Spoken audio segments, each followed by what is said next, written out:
Nama Ubaidillah jadi bulan-bulanan.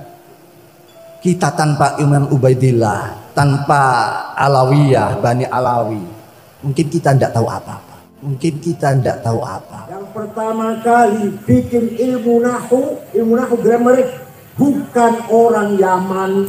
Yang pertama kali gawe ilmu balaghah, kesusastraan bahasa Arab, Imam Amr bin Ubaid, bukan orang Yaman. Singgal harokat fathah, dhammah, kasroh, fathaten, dhammaten, kasroten, tasdid, sukun, bukan orang Yaman. Sing gawe ilmu usulul fiqh, piye caranya memahami Quran hadis, Imam Syafi'i, bukan orang Yaman, orang Gaza Palestina. Abu Hanifah mazhab Hanafi, bukan orang Yaman. Ahmad bin Hambal, bukan orang Yaman. Imam Malik, Hasyim Asy'ari, ulama, kiai, nasionalis, pahlawan nasional. Wahid Hasyim, ulama, hafal Quran, nasionalis, pahlawan nasional. Kiai Wahab, ulama, ngajar santri, mulang santri, kiai, nasionalis, pahlawan nasional. Saya cari mana pahlawan, Pak? Orang Yaman nggak ada. Tengku Umar, tangan di Ponorogo, yang Jawa kabeh, orang Yaman kamu. Malah ada orang Yaman jadi mufti Betawi, digaji oleh Belanda, mengeluarkan fatwa haram melawan Belanda.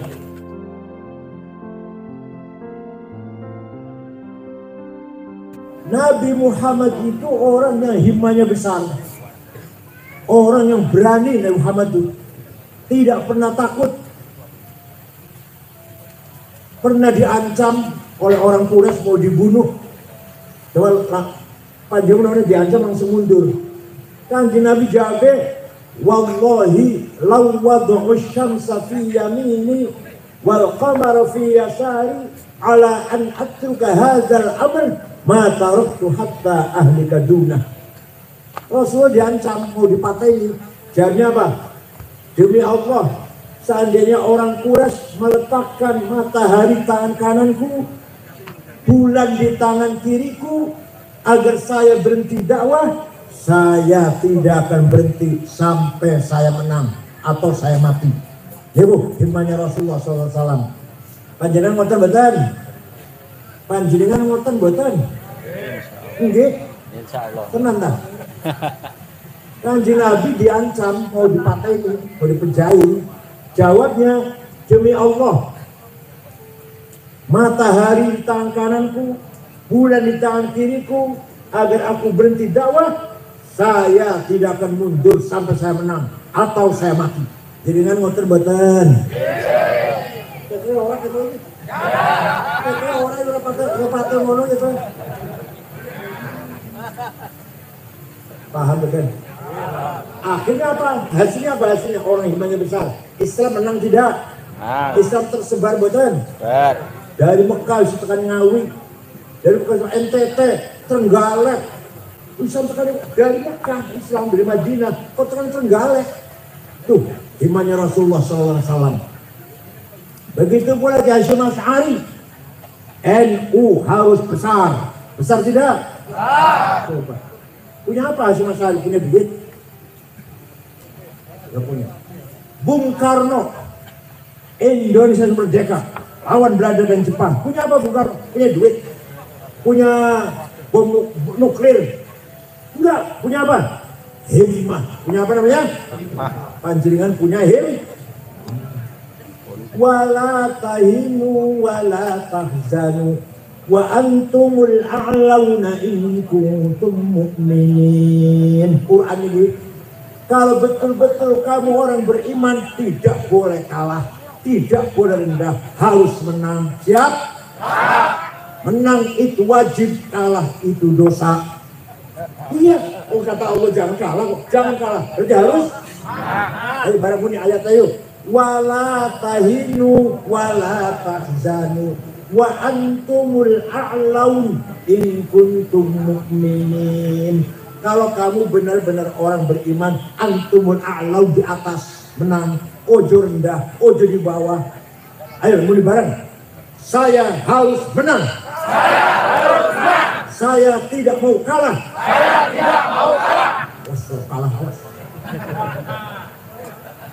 Menang itu wajib, kalah itu sudah paham. Nah, pun sesampunipun menang Islam bersebar sampai ke India, sampai ke Maroko, Afrika Utara, paling barat, sampai ke Turki, Islam pun menyebar, tinggal diisi dengan ilmu pengetahuan. Islam tersebar sampai Indonesia, sampai Maroko, sampai Turki, tinggal diisi dengan ilmu pengetahuan pendidikan. Nah, yang berjasa besar mengisi ilmu pengetahuan itu, nih, jangan kaget. Yang pertama kali bikin ilmu nahu grammar, bukan orang Yaman. Tenang. Namanya Imam Amr bin Umbur atau Imam Sibaweh, orang Persia, orang Ajam. Yang pertama kali gawe ilmu balaghah, kesusastraan bahasa Arab, ma'ani, bayan, badi', itu supaya bahasa Arabnya bagus seperti Quran. Imam Amr bin Ubaid, bukan orang Yaman. Yang pertama kali gawe ilmu tajwid, idhar, idgham, ikhfa, iklab, qalqalah, madlazim, majaiz, matobi'i, namanya Imam Abu Ubaid Qasim bin Salam, wafat tahun 224, bukan orang Arab. Yang sing gawe titik, ba titik siji ngisor, ta titik dua dhuwur, ta titik tiga dhuwur, jim titik tengah siji, hak non titik, namanya Abul Aswad Ad-Du'ali, bukan orang Arab. Sehingga harokat fathah, domah, kasroh, fathaten, domaten, kasroten, tasdid, sukun, bukan orang Yaman. Namanya Imam Khalil bin Ahmad Al-Farahidi, orang Farhad. Dari mana? Afghanistan, bukan Yaman. Sehingga ilmu usulul fiqh, piye caranya memahami Quran hadis, Imam Syafi'i, Abu Abdullah Muhammad bin Idris bin Uthman bin Abbas bin Syafi' bin Ubaid bin Abdul Aziz bin Abdul Muttalib, bukan orang Yaman, orang Gaza Palestina. Saya kira lagi digempur nang Israel, Imam Syafi'i. Abu Hanifah mazhab Hanafi, bukan orang Yaman. Ahmad bin Hambal, bukan orang Yaman. Imam Malik, dan seterusnya. Orang Yaman ada, orang Yaman sing mensyarahi Ihya Ulumuddin, Ittihad Sadah, itu orang Yaman tuh, orang Yaman. Tapi kebanyakan ulama bukan orang Yaman. Imam Ghazali, ahli fiqh, ahli ilmu kalam, teologi, ahli filsafat, tasawuf, sufi besar, tokoh sufi besar, Al-Ghazali, karangannya Al-Wajiz, Al-Wasit, Al-Basit, Al-Iqtisad, Al-Jam' Al-Awam, Al-Arba'in, Al-Mankhul, Al-Qiyas, Al-Mustasfa, Maqasid al-Falasifah, Tahafutil Falasifah, Minhajul Abidin, Adabud Dunya Waddin, puncaknya Ihya Ulumuddin, bukan orang Yaman, orang kota Kus, provinsi Khorasan. Orang berziarah tingkali untuk kuburannya ke Khorasan, Iran. Masya Allah. Ya, siapa lagi? Masuk aja takon. Jadi rata-rata ulama itu orang ajam. Ya ada yang bukan ajam sedikit, ada. Rata-rata orang ajam. Yang pertama kali gawe ilmu kalam, sifatnya Allah, orang puluh, wajib, semua 20 dari ilmu kalam namanya Wasil bin Atha, bukan orang Yaman. Paham? Ya, oleh karena itu, sekarang tinggal ulama Jawa. Ulama Jawa. Orang yang menyatukan dua tarekat. Tarekat Abdul Qadir Al-Jailani Qadiriyah disatukan dengan tarekat Ahmad Bahar Naqsyabandiyah. Dijadikan satu. Dua tarekat jadi namanya siapa? Syekh Ahmad Khotib Sambas, Kalimantan Barat. Kalimantan Barat orang Sambas, tadi di Mekah, wafat di Mekah. Kitabnya namanya Fathul Arifin. Orang mana itu? Sambas. Orang yang telaten ngajari fikih, Safinah, Sarah Sulam, Ijan Darori, Nihyatul Zen, Tafsir Munir, Syekh atau Kiai Muhammad Nawawi bin Umar Al-Bantani, kakeknya Kiai Ma'ruf Amin, kakeknya Wapres. Orang mana itu? Nah, ada lagi Syekh Mahfud Termas. Syekh Mahfud Termas Pacitan ke Mekah, pulang ngarang kitab namanya Manhaj Dawin Nazar, ilmu mustalah hadis. Sampai saiki, sampai sekarang kitabnya dipakai di Al-Azhar Mesir, menjadi kitab pokok di Al-Azhar Mesir. Bukan orang Yaman. Orang mana?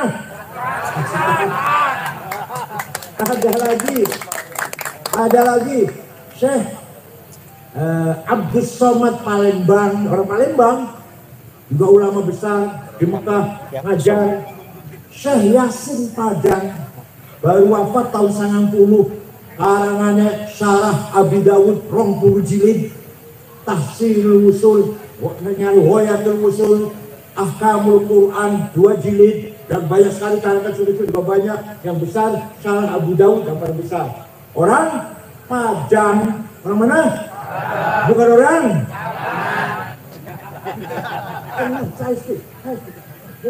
Saya mau memilih tanggung jawab. Singarang ilmu mustalah hadis, metode menseleksi hadis, ini sahih, ini hasan, ini dhaif. Sahih syaratnya papat, antara guru dan murid ketemu, gurunya hafalan, orang tahu lali. Nomor 3 gurunya kelakuannya lempeng, orang tahu nyolong sendal di masjid.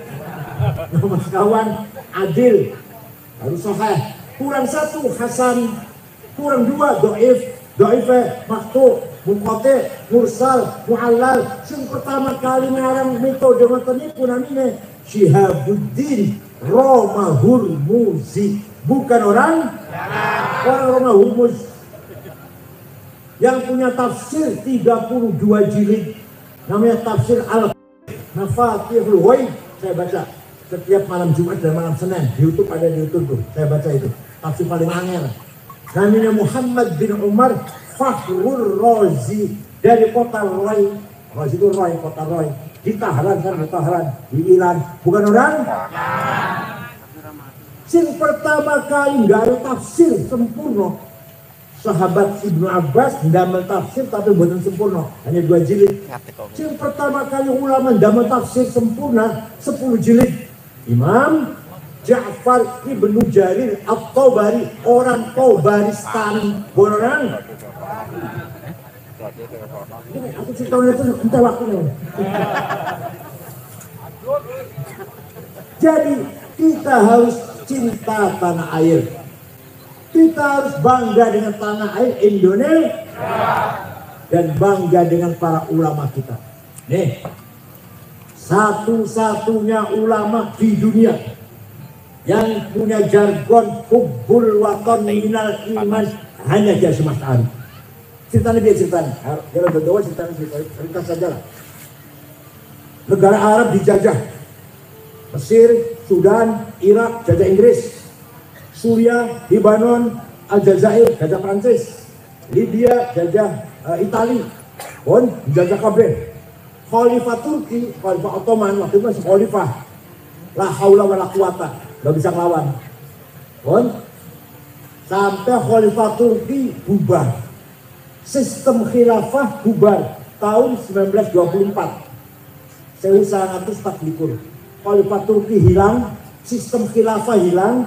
Khalifah terakhir Abdul Majid dibuang ke Jerman.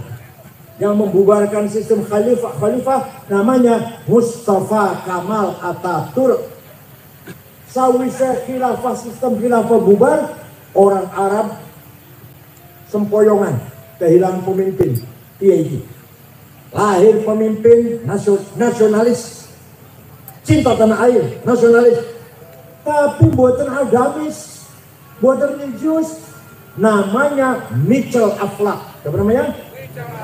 Agamanya Kristen, dari Damaskus, Syria. Pertama kali mendirikan partai melawan penjajah, nasionalis Arab, sosialis. Mitchell Aflaq, partainya Ba'ath. Dan partai Ba'ath itu diikuti oleh Saddam Hussein, Gamal Nasir, Muammar Gaddafi. Itu namanya partai Ba'ath, melawan penjajah. Nah, tahun 31, tahun 37 kiai-kiai mendirikan partai politik Ikhwanul Muslimun, kembali ke khilafah. Kiai Hasyim Asy'ari ambil kebijakan luar biasa. Khilafah tidak usah dihidupkan kembali. Tapi nasionalisme Indonesia tidak seperti nasionalisme Mitchell Akhlaq, tidak seperti nasionalismenya Partai Ba'ath. Apa? Nasional Indonesia, nasionalisme religius. Kamu cinta tanah air harus beragama. Kamu beragama harus cinta tanah air. Man mata li ajlihi mata syahidan. Barang siapa mati demi tanah airnya mati syahid. Kodo karo bela agama, bela tanah air mati syahid. Kodo karo bela agama. Hasyim Asy'ari itu fatwanya. Wa man khana li waqanihi halalun damu. Barang siapa berkhianat kepada tanah airnya, kaum Islam, dari angkatnya Belanda, angkatnya Jepang, halal darahnya, bunuh. Tapi bukan nyebut kafir. Hasyim Asy'ari bukan nanti ngafir ke wong. Gak kafir enggak, tapi bunuh, pengkhianat tuh. Barang siapa di angkatnya Belanda. Paham betul? Jadi Hasyim Asy'ari mencetuskan nasionalisme beda dengan nasionalismenya Mitchell Akhlaq. Kalau Mitchell Akhlaq, nasionalis sekuler. Begitu pula Ikhwan Muslimun, partai ingin membalikan sistem khilafah. Kalau NU tidak, nasionalisme kita terima, tapi nasionalisme yang religius beragama. Tidak bisa dipisahkan antara agama dengan nasionalisme. Paham betul? Itulah resolusi jihad Hasyim Asy'ari tanggal 22 Oktober yang saya perjuangkan menjadi Hari Santri Nasional. Saya menjadi ketua PBNU 10 tahun, 11 tahun. Alhamdulillah melahirkan Hari Santri, melahirkan undang-undang pesantren, enggak tamatan pesantren, podo karo tamatan SMA, podo karo tamatan S1, S2 diakui sebagai mainstream pendidikan. Dan alhamdulillah saya 10 tahun, 11 tahun mendirikan Universitas NU 43. Sumatera Utara, Sumatera Barat, Lampung, Jakarta, Cirebon, Kebumen, Cilacap, Jepara, Tegal, Sidoarjo, Surabaya, Blitar, Jogja, NTB, Halmahera, Gorontalo, Kalbar, Kalsel, Kaltim. Sekarang ada Universitas Nahdlatul Ulama. Alhamdulillah tinggalannya. Bukan saya sendirian, bukan. Seluruh pengurus PB selama 11 tahun. Kebetulan waktu itu ketuanya saya kebetulan. Ini ono tinggalannya, ono legasinya. Sekarang saya udah bodolan.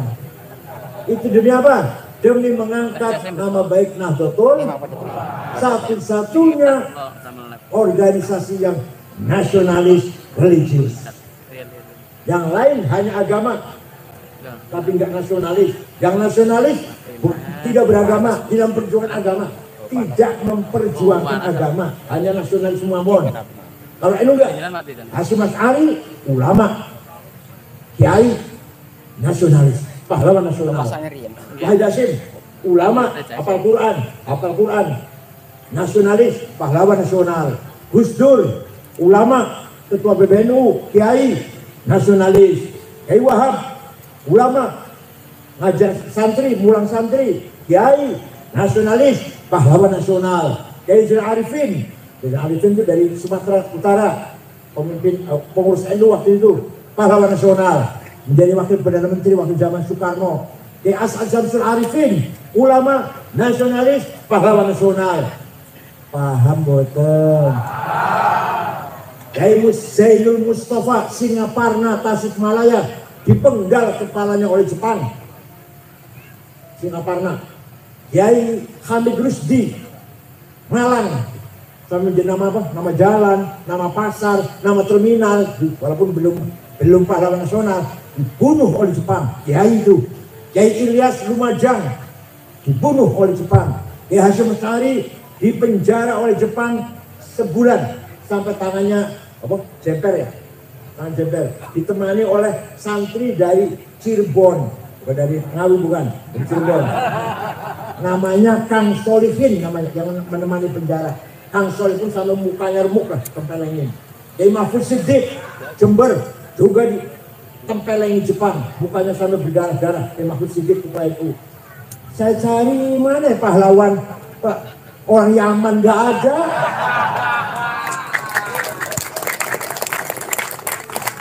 Cuma kiai semua ini. Tengku Umar, tangan di Ponorogo, yang Jawa kabeh, orang Yaman lainnya. Malah ada orang Yaman jadi mufti Betawi, digaji oleh Belanda, mengeluarkan fatwa haram melawan Belanda. Itu malah. Paham bukan? Kita bangga tidak jadi orang Indonesia dengan ulama kiai Indonesia.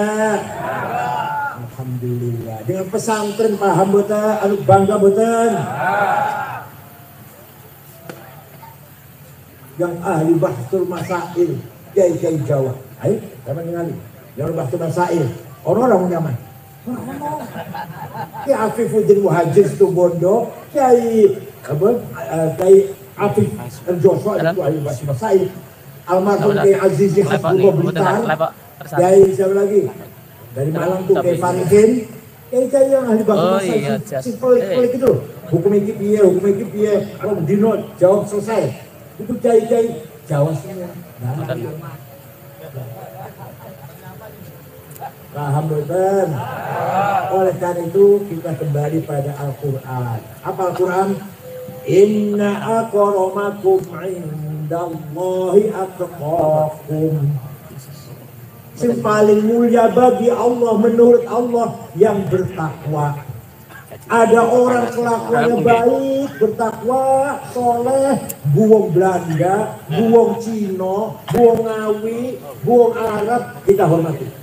Ada orang kelakuannya jelek, tukang jaluk duit, meres, kelakuannya jelek. Orang karuan, akhlak orang karuan, walaupun orang Arab, gak usah kita hormatin. Quran, ini Quran, bukan saya, Quran. Ayo baca. Inna akramakum indallahi atqakum. Yang paling mulia bagi Allah adalah orang paling Bu Cino, Bu Belanda, Bu India, kelakuannya apik, bener, amalnya bagus, akhlak bagus, itulah yang paling mulia. Orang Arab tapi kalau akhlaknya jelek, brengsek, gak usah kita hormatin. Paham? Alhamdulillah. Cekap semanten mawon, mugi-mugi wonten manfaatipun. Mari kita pegang amanah dari Allah, satu amanah agama, akhlakul karimah, dan amanah tanah air kebangsaan Indonesia harus kita pertahankan. Kebanggaan kita, tanah suci, tanah yang kita banggakan ini adalah amanah dari Allah, amanah taqafiyah dan hadariyah, amanah membangun pendidikan, ekonomi, politik, semuanya harus kita bangun dengan sekuat-kuatnya.